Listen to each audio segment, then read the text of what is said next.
Hotep, I'm Dr. Gloria Lattimore Peace, host and producer of OmniU Presents the H3O Art of Life show. The title of this show is What's Going On Part 2, and I need to explain the title because I mean what's going on not in the sense of what is current, but in the sense of what continues, what has been and what continues to be challenges for us as a community and challenges for us as a society.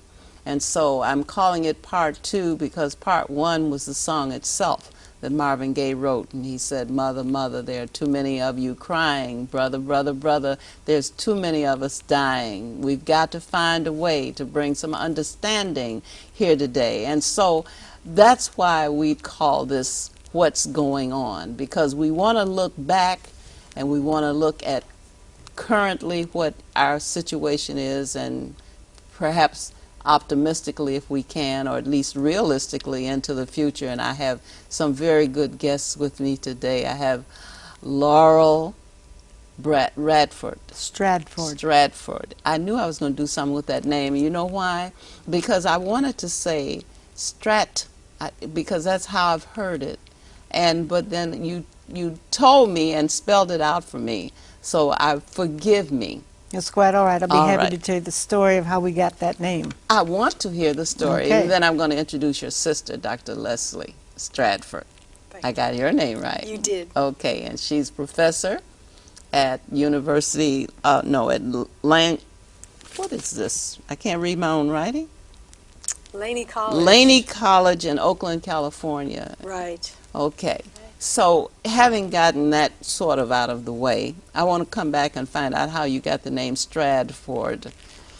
Well, our great-great-grandfather was a slave and negotiated the sale of himself so that he could buy himself from his slave master. And this was about the time where the possibility of him becoming freed anyway existed, but he wanted to assure that he was going to be a freed man because he wanted to marry a particular woman. Mm-hmm. And his master, who had some years before sent him off to live with the young daughter and the new husband, was then brought back to live with the father in his dying day. So he had spent his entire lifetime with the family. And the slave owner took him to Canada. And when he got to Stratford, Ontario, he said, "You're a free man. Now you're free." So rather than taking S-T-R-A-T-F-O-R-D, he changed the T to a D and made it his own, and that's how we got the name Stradford. All right. Thank you for the first lesson in history. Yeah. Now we need a second lesson of history, not quite so lighthearted, not lighthearted at all. There have been a number of gatherings around the Oklahoma bombings, which most people, when they hear Oklahoma, they think there was only one bombing in Oklahoma. They certainly don't think of the one associated with what happened to the people of Tulsa. And the Black Wall Street has been discussed in some circles, and we've heard that black people had in fact amassed quite a fortune and had quite an impressive district where they were very successful entrepreneurs and so forth and so on. And we've heard that at some point that the rumor that I have is that a young man went into a public building either for the purposes of using the washroom or for some other reason, and went into an elevator and was accused of having bumped into or touched a white woman. And for that, a massacre ensued. I really don't know what to call it. It was a massacre.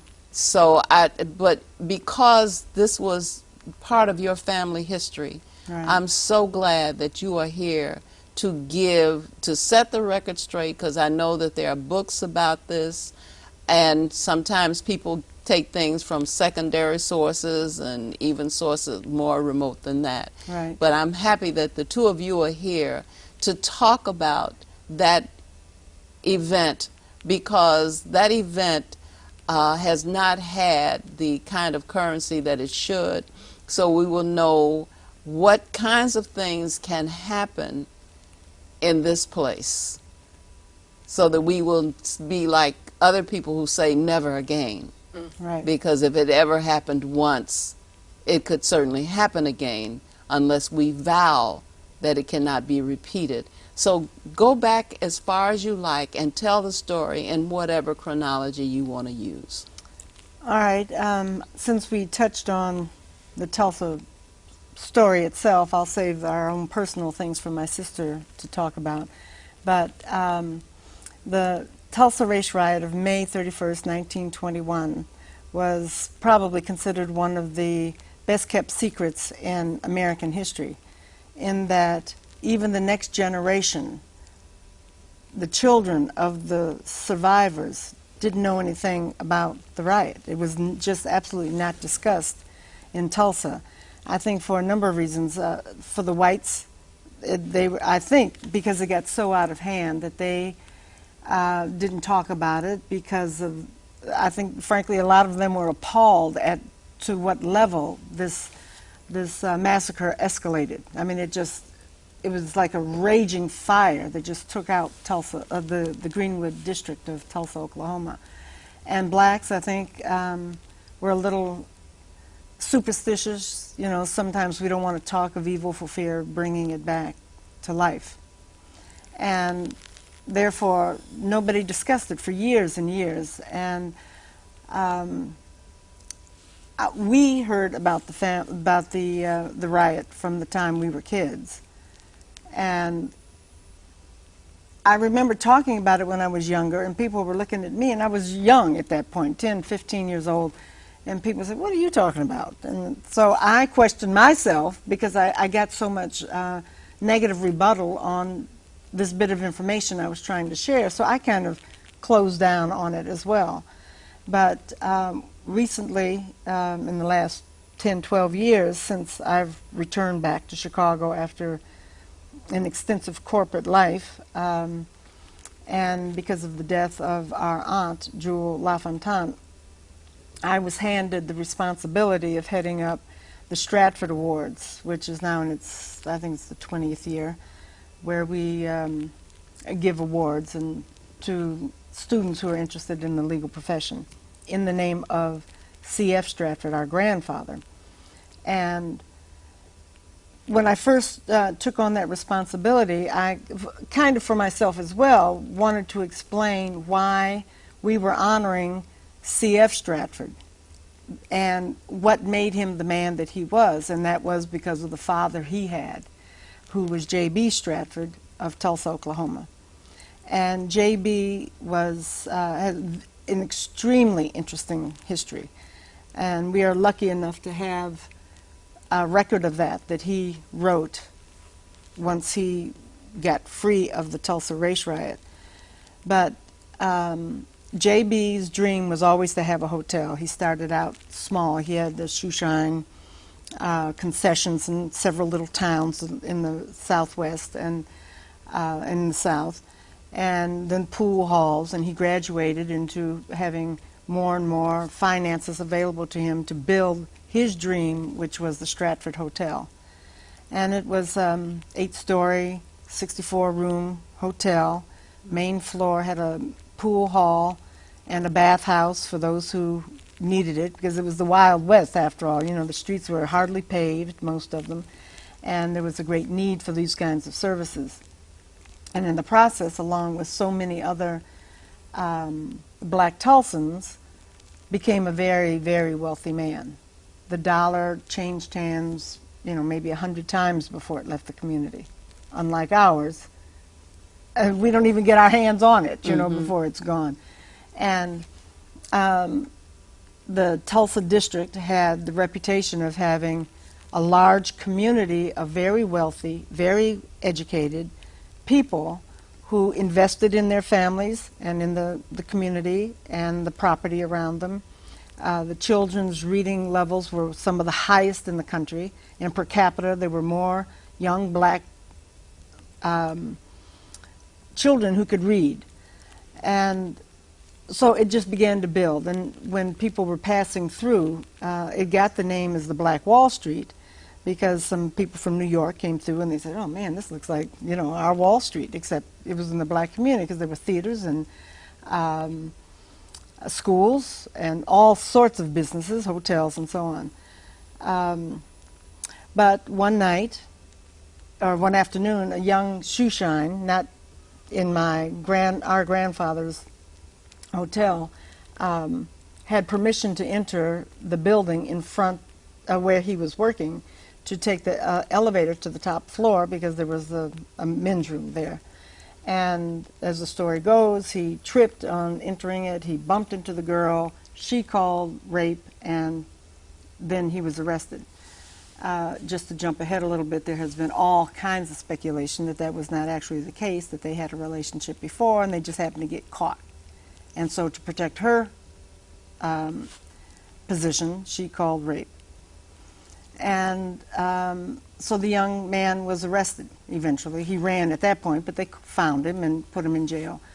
And that night, because Tulsa, Oklahoma was the seat of the Ku Klux Klan, and they were ready for lynching, and the year before they had lynched a white guy who had killed one of the Klan members, so they weren't opposed to lynching their own. But now they have a young black boy in this hotel, in the courthouse, and according to our family's story, the sheriff called on the black community to come stand with him to help protect this boy, because now there are crowds out in front of the courthouse. And one thing led to another, a gun went off, and then the riot was on.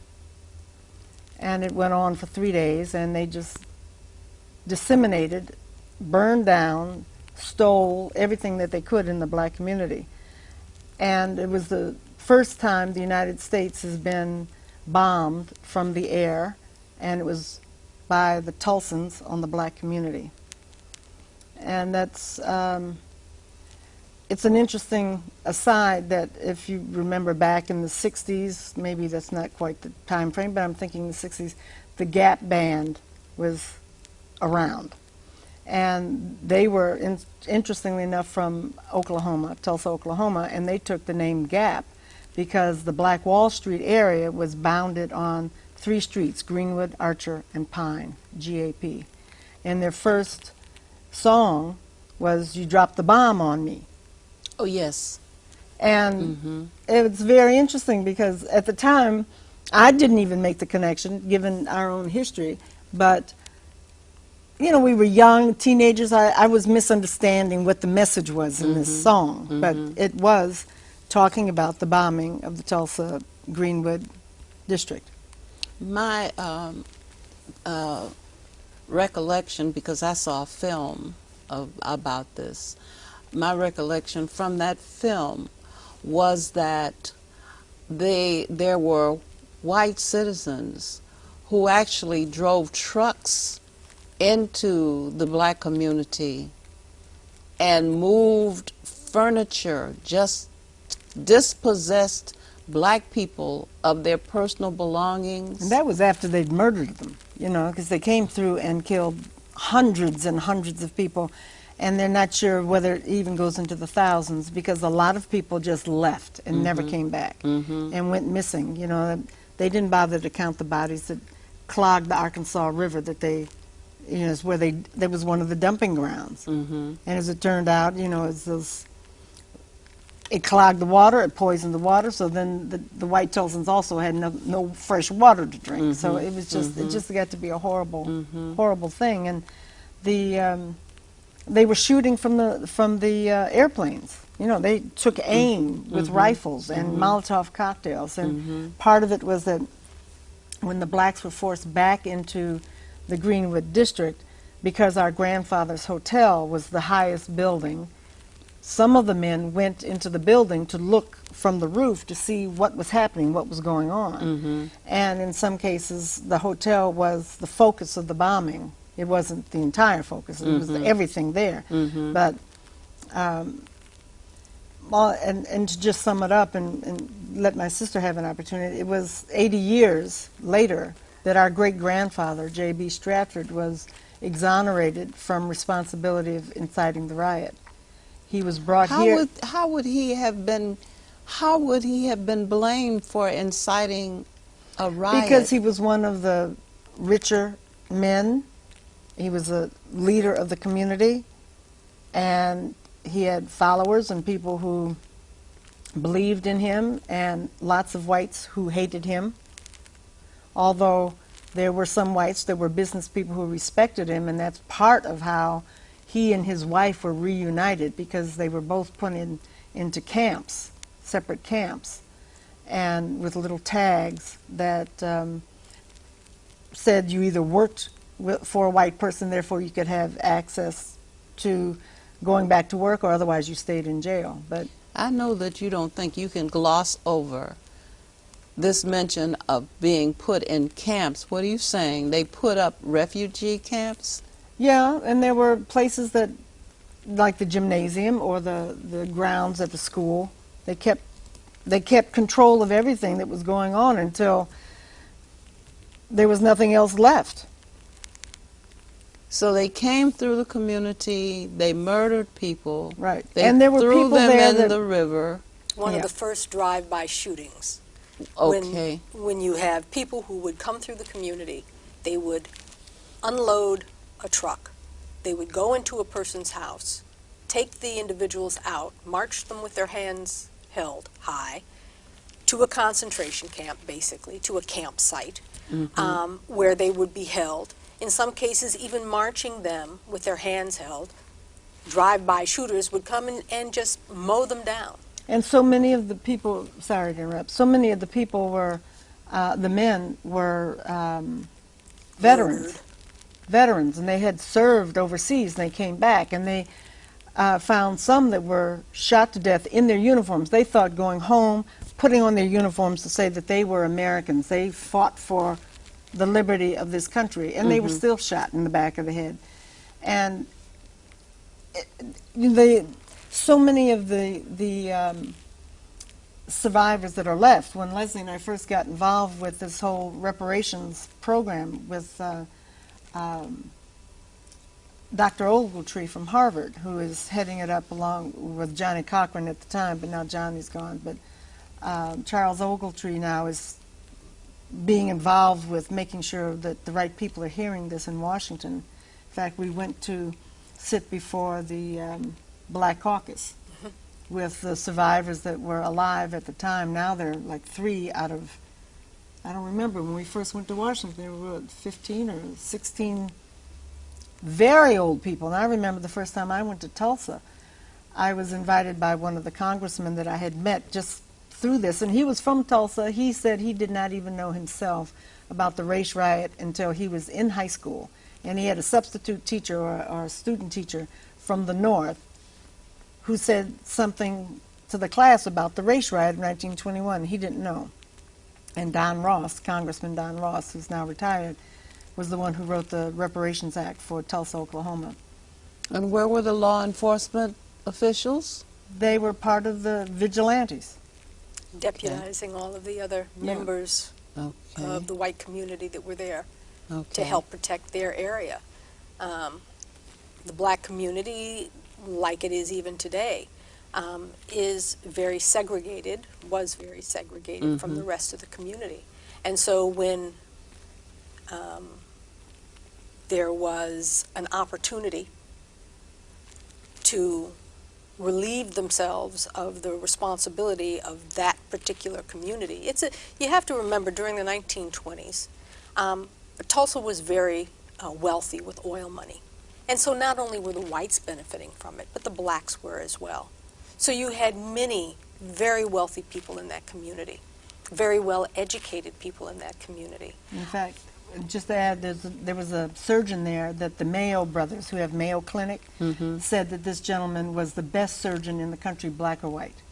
So there were people of that kind of standing. It wasn't just people getting by. I mean, these people were excelling and becoming very wealthy, because they became more aligned with the Indians, so the Indians were selling them their land, and it had oil on it, and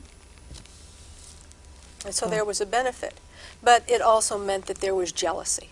And clearly that played a significant role.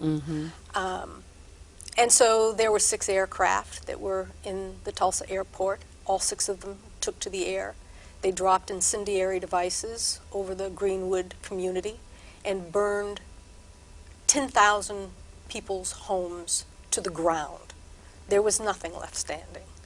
All of the things that were wanted in the house were taken away.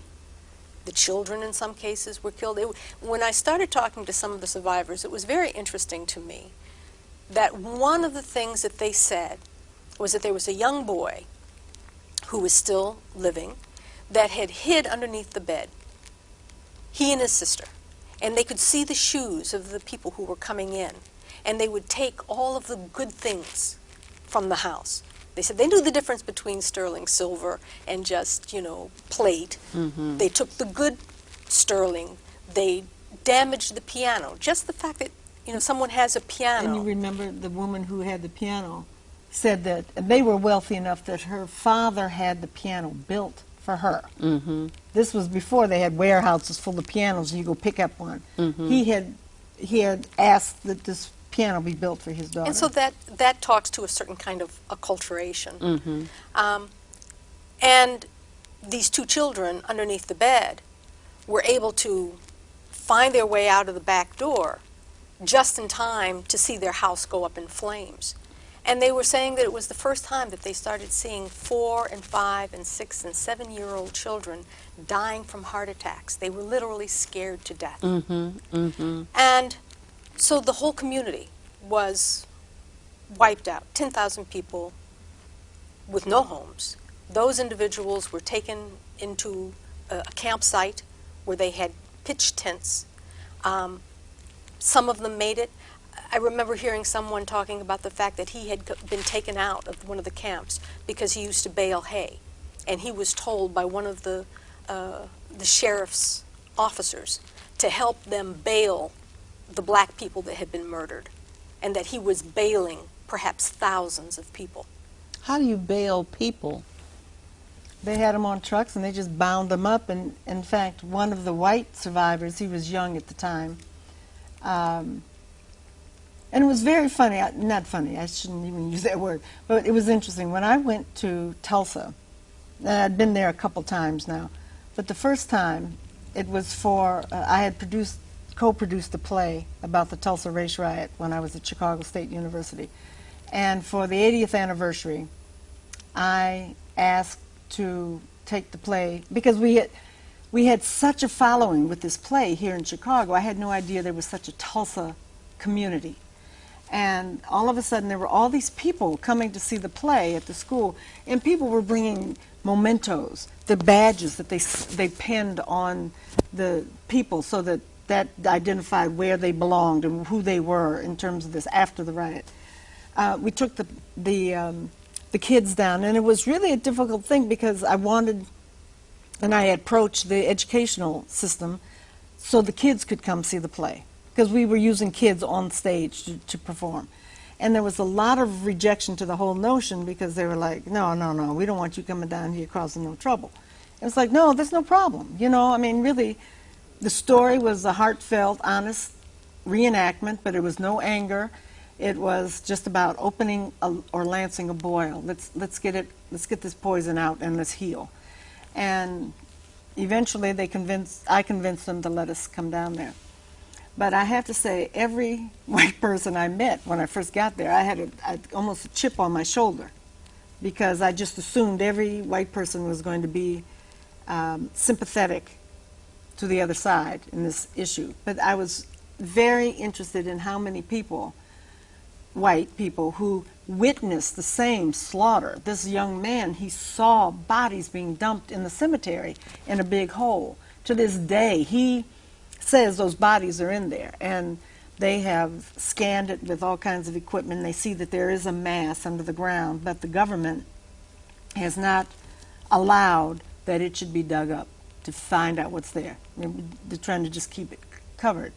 And I met people down there that had records of actual architectural renderings of what the city looked like originally. You couldn't match it up with anything there now. In fact, when I walked down Greenwood Avenue looking for our great-grandfather's hotel, I really, all that's there is this pylon or whatever you call it that holds the highway up. To this day, it's nothing there. A highway. The highway. I can't really ask questions about this because I feel so deeply this recurring trauma that was preceded by the Atlantic slave trade. You know, the fact that we have never healed from any of the atrocities that have been perpetuated against our people for so long a period of time. And it's amazing that we can sit here and have this discussion, you know, while this situation was unprovoked.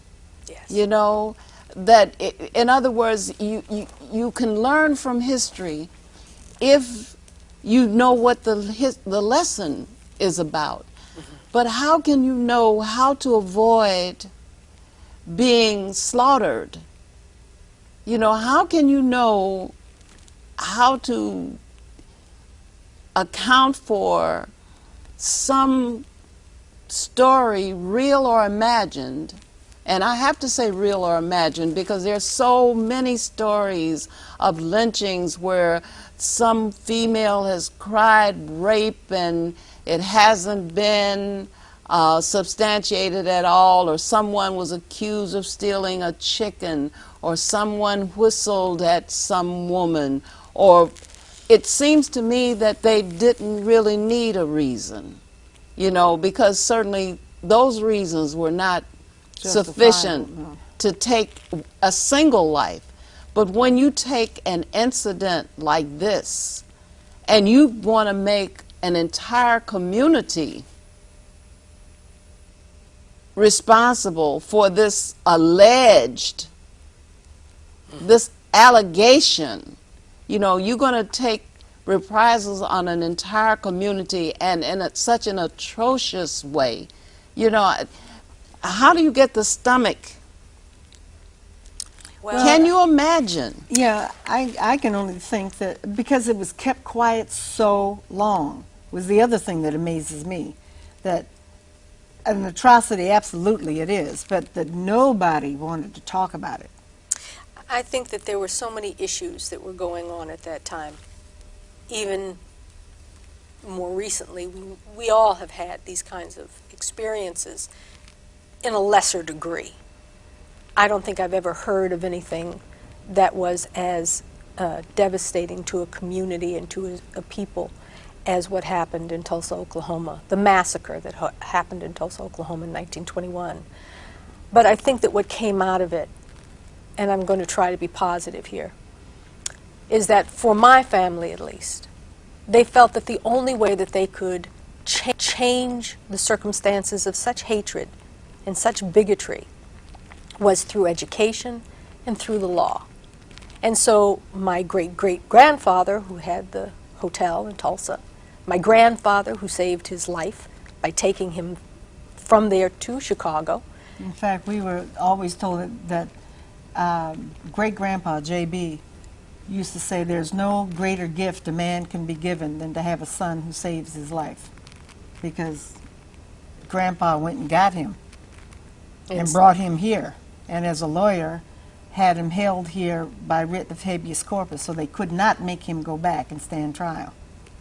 Otherwise, they would have lynched him. And we've got pictures from the newspaper where it says, C.F. Stradford saves father from certain lynching. So the development or the feeling of the importance of education, the importance particularly of the law, Both my great-grandfather and my grandfather and my aunt all became lawyers for that reason, because if you can't change the laws to be just, then there's no hope for our nation. And I feel very positively about the good things that can happen in our country. But that doesn't mean that we just cover up the things that have been bad about our country and hide them from public sight. I know people don't like to air your dirty laundry, but at the same time, it's sort of like the reference that you made a moment ago about lancing a boil. In order to have a strong foundation, you have to make sure that you lay your tiles right. And unless we take care of the atrocities that we have known have happened in the past and rectify them in some capacity, I think it's interesting that many of the buildings in 1921, the houses that were burned down, the estates that were lost, the hotels that were burned to the ground, the libraries, theaters, the colleges, or the high schools actually, those things can only be readdressed in light of the fact that if we look at the laws about the fact that, for example, there was insurance. They held their money in accounts in the banks. Supposedly those banks were burned to the ground as well, so they had no record, so they couldn't give the money back. But the insurance companies never paid for the insurance because they said it was a riot. It was not a riot, it was a massacre. And because of that, there's a renewed interest in trying to get reparations and to try to make it right. I think we can't move forward as a people. We can't move forward as a nation unless we can make our citizens, all of them, feel just and justified in their actions and reciprocated by the other parts of the community that played a role. I can remember early on when I was 4 or 5 years old, my aunt telling me about the importance of having a son who saves his father's life. It took me 35 years to figure out really what she was talking about. And even today, I begin to not really know what the full picture is. I know what it was like in the 1950s. I know what it was like in the 60s. Things have changed. We're in the year 2000, almost 10. But unless we take care of those things that came before, we'll never get right in the future. And I think that it's necessary for us to really look at our society, at how we want to be as a people. When I travel, anywhere I go, I see how different governments function. And I'm very proud to have been born here in the United States. But I also think that there are some things that we could do better. And I think creating an atmosphere that we can communicate, I think having Barack Obama as our president has opened the door for us to be able to communicate to all nations of people, to all races of people, and to understand that even though this horrific thing has happened in the United States, there is some justice, I believe, that will take place. I'm just crossing my fingers and waiting for the day to come. Well, you know, I the whole time I'm listening to you, and I want to be as optimistic as you are, but I just can't help but wonder if during that period there was an awareness in that community that there was that much hatred surrounding them, because you can't garner this much hatred. You can't ante up that level of violence in an instant. Right. It has to be deep-seated. Right. For you to be able to go through a community and destroy human lives, you know, not to mention burn, you know, sort out the things that you want to keep, but to burn down, to just desecrate, just destroy everything in your sight, that already had to exist.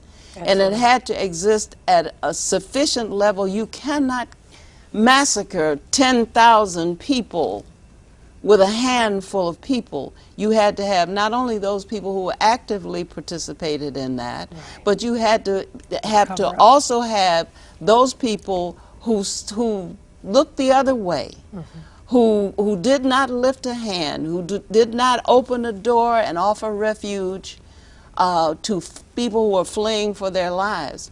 It concerns me that we can live in such an environment. It's kind of like they say you put a frog in a pan of cold water and you turn on the heat and the frog doesn't feel uncomfortable until the water is hot, and then he can't move and he can't jump out of the pot. So how do you know if you are living in an environment where this level of hatred is so pervasive that all it takes, it's almost like a dry, it's almost like kindling. All it takes is for somebody to accidentally drop a match and the whole thing goes up in flames. That's why I say what's going on.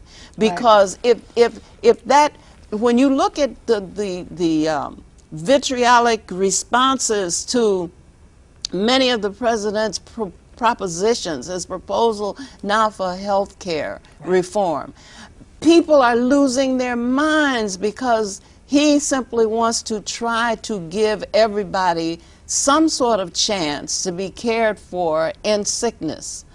But you see people just going insane over this, what they consider to be irrational proposal. So you have to wonder, how pervasive is this, since so much of what is going on and has gone on has been so concealed. We're the victims of disinformation. Yes. There's so much that we don't know. So we're making decisions and taking actions and making plans almost blindfolded. And we're being optimistic and we're hoping that, that there's a certain level of reason in our midst, that certainly we don't have enough enemies to repeat this. But it has been done, it was done against the indigenous people to the extent that they are all now living on reservations. So it was done to the Japanese people, but for the reason that, quote, reason that they were considered enemies when we were at war with Japan. So the capacity of this nation, as Frederick Douglass has said, crimes that would disgrace a nation of savages, the capacity of part of the populace of this nation to perpetrate vicious, violent crimes against other members of the community is something to be concerned about, because you don't really know what will trigger a response. You watch 60 Minutes, you see that the gun shows sell out of guns, and why are these people arming themselves? Why do they need all these guns? Why are they making all these weapons that ought to be used for war? Why are people why are they using acquiring these weapons in a domestic setting? Why do they need them? It's blacks and whites alike now. It's But then blacks are turning in weapons for credit cards. Yeah, but then a lot of kids are winding up with weapons and shooting indiscriminately on Friday and Saturday nights. Of course, and so we have that too. Right, we're doing it to ourselves, and we have that too. And it's I think it must speak to, there's a certain amount of jealousy and ignorance that is pervasive, I think. A lot of the people are concerned about health care because it's smacks of socialism. Well, doesn't that mean it's going to be communism next? I mean, because they just don't know. It's they're But they're not ignorant. trying to learn. They won't Yeah, let well, anybody tell them. Well, that's That's why education. But if you can't educate a student who won't listen, a student who shuts down, who refuses, who already knows, there's nothing worse than someone who knows everything already, because they're not receptive to anything that they would come challenging to them. Right. So we have, this ongoing situation, and it has happened not on the same scale, but it has happened time and time again. When you think about, say, Waco, as far as I could tell, all these people wanted to do was be somewhere by themselves and follow some customs that they established. It didn't seem to me that I could see that they wanted to bother anybody else about being involved in what they were doing. Right. They would not allow it, and that was a massacre of sorts that we watched on Right. television, On TV, where they they just sure did. stormed that place and just burned Set it it down fire. and so forth. And there was nothing that you could do about it except be an onlooker and wonder why. What in the world were these people doing that was so objectionable that that they had to be destroyed. And so you almost have an aversion to acquiring properties and assets, because you think about how the Japanese were told one day to summarily report to detention centers. Just Right. walk away from business, from school, from profession, from home. Just take whatever you could carry and walk away from that. It means that you ought not to get so attached to material things. Well, right. Because these material things do draw envy. They do make people think that somehow you have deprived them of something that they would otherwise have had. Because if you didn't have it, they would have it. Right. But is this the human condition, though, I wonder? I can think historically of any number of episodes that were on the same kind of level in different places at different times all around the world. I mean, we were sold into slavery by Africans. The Mexicans disseminated villages of Mexicans and, through all kinds of religious, spiritual ceremonies. I mean, it's Egyptians. Here's a couple of things I always like to say about that we were sold into slavery by Africans. One was that was not common, and the second thing was that the concept of slave is not the same in the West and also outside of the West in Africa. A slave in the West is a commodity, is not a human being, is not a part, so that this is why you can sell them on the stock market. This is why you can treat them like cattle or any other commodity. That's why it was called chattel slavery, because this is property. In Africa, you were a slave because you had to obey another man, but you were fully recognized as a human being, as a man who had lost in war and was therefore a captive of the people who won the war. You were conquered. Or the Zulus that, ran through the jungles and picked up the pygmies and dropped them down the gold mines and made them be whole families down in a pit. They dropped food down in a basket. They pulled the basket up, and nobody had eaten the food. They just knew everybody was dead. They just found another group to send down. We're not saying that atrocities are not. And I'm not saying they're forgivable because they happen. We're not saying that atrocities have not been perpetrated by other people.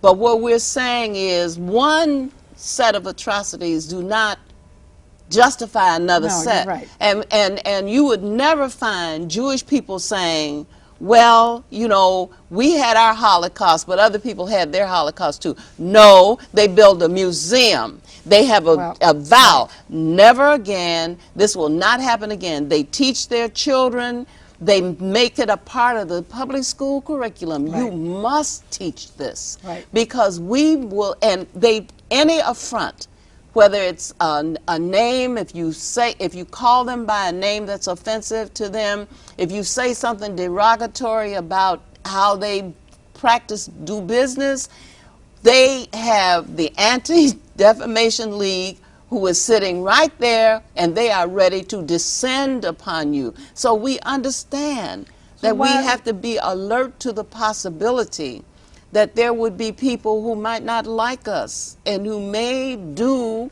some of the same things that they have done in the past. Well, I need to ask him, what do you think is missing among, excuse me, our people that doesn't build libraries, or doesn't insist that the Anti-Defamation League do something for us, or that our schools and our children are superbly educated? What is lacking that we haven't been able to do that? Because we don't really hear that Jews are killing each other on the corners and carrying on like we do. What is missing? We don't hear the Jews live in colonies. Yes, that's true. That's what we don't hear. We don't hear that they live in communities over which they have no control. We don't hear that same thing about Oriental people. We don't see them when we go to traffic court, when we go to prisons, when we go anywhere where there are people who are having difficulties and challenges. We do not see Oriental people. We don't even see them in the hospitals on sick beds. We see them as doctors, but we don't see them as patients. We don't see them in the unemployment offices. We don't see them getting link cards. We don't see them in traffic court. Where are they? They are in communities that they control, and because they control their communities, they can do something about the discipline in that community. They can do something about the education in that community. We live in colonies. And colonies in colonial situations, you are controlled from outside. You may have people living among you who are part of the colonial forces, but that's our situation. And that has been our situation ever since the African captive trade.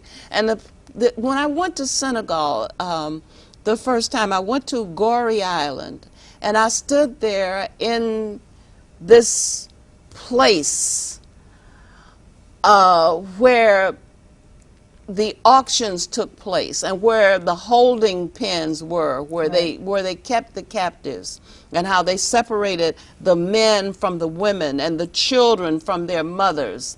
And I listened to the guide explain how the women would be screaming during the night because they would be assaulted by the guards, you know, and very often when they left there, they were already pregnant. But the point was this, that those atrocities were visited time and time again on our people. There has been no restoration of any kind about that. That happened, and you go there, and everybody comes as a tourist, and we all stand and we listen to the story. Then later on you hear various other stories about what happened on plantations, how they wouldn't allow families to be formed, and how they would simply sell somebody who, for being disobedient or because they wanted some more money or whatever the reason. So we know we have had a long history of being so conditioned that very often we don't feel that we are able to exhibit initiative, to take it upon ourselves to do some things. But of course, when you study Black history, you see that there have been legions of people, including Dr. Margaret Burroughs, who started a museum in her living room, because we understood we needed institutions. And so we always had people, Mary McLeod Bethune, we always had people who would try time and time again, but we also always had people who would destroy what we built. As soon as we could get it built, there would be someone who would come and undermine that. If you read the story of Marcus Garvey, that's an amazing story of the initiatives that were taken by black people during a depression. Right. And they built all the same things you described about Tulsa, Oklahoma. Garvey did that nationwide. But look what they did. They simply destroyed the man. They destroyed his reputation. They destroyed him. They destroyed the organization. Then you got the Honorable Elijah Muhammad, who came along and did the similar thing with the motto of do for self. You know, we understood. We have had Martin Delany and Honorable Marcus Garvey and Honorable Elijah Muhammad. We have always had leadership who have always told us that we should do for self and that we should strive to meet our own needs. But then, of course, we have this other thing, which is this educational system that tells us that we should go to school so we can get a good education, so we can get a good job. And a good job is always going to mean that you're going to work for someone else, to build what someone else has decided needs to be built, and never build your own dreams. Now, you're an entrepreneur, so you know the importance of who would do what the travelers saw. I mean, you know, who would do that? If you didn't take the initiative, if you didn't have, one thing that I think helps us is you see the difference when you have an umbilical cord that takes you back through history. Because see, you started out talking about your ancestors. You know who they are. You know what they did. You have a certain amount of pride. Your identity is vested in there. Place, You are validated because you know who you are. Is that true in our community? No, not overall. So that's our problem. Yeah. That's our problem.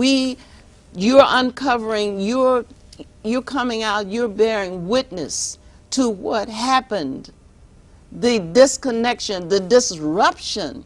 What if Tulsa, Oklahoma, the Greenwood district, were standing today? Oh boy. We talk about Would that. would it have been the same? Would it have grown? Would it have been better? What would have happened? I think it would have continued to grow. And you think that there would be more children who would be able to go to school and be doing well, and more black people who would have businesses servicing their communities? Would it have spilled over past the gap? Do you think it would have grown past Stratford those Hotel in boundaries? Chicago. Okay, okay. And international. Had it been allowed to just grow naturally? I think that's why it was destroyed. Because black people weren't supposed to have things. They weren't supposed to have made their success from grassroots up. There wasn't supposed to be a Madam J.C. Walker. You know, there wasn't supposed to be newspapers, magazines, all owned and operated by African Americans. There weren't supposed to be black millionaires. They were supposed to stay in their place. Exactly. Exactly. And that was what needed to be done to continue to perpetuate the problems that we see today. But you're right. We need to revisit these issues. We have to. We must never close our eyes on our past. The ancestors would not be satisfied to know that their blood has been shed in vain. It's not our place to forgive anybody for anything that has been done. It is our job to understand so that we can properly prepare our children and protect them. That's our job. If you live in the rainforest, you do not pretend that the tiger is not a carnivore. You teach the children that the tiger is a carnivore and he will eat when he is hungry, and when he is hungry, he will eat those things that resemble you. So you stay away from Mr. Tiger. We don't pretend. Yeah, we can't live a myth. Absolutely not. And I think some of the problem is that some of our myth as an African American community is that, I mean, in my own, well, many people identify with Africa because that's the closest thing they know, because they want to leapfrog the slave plantation experience.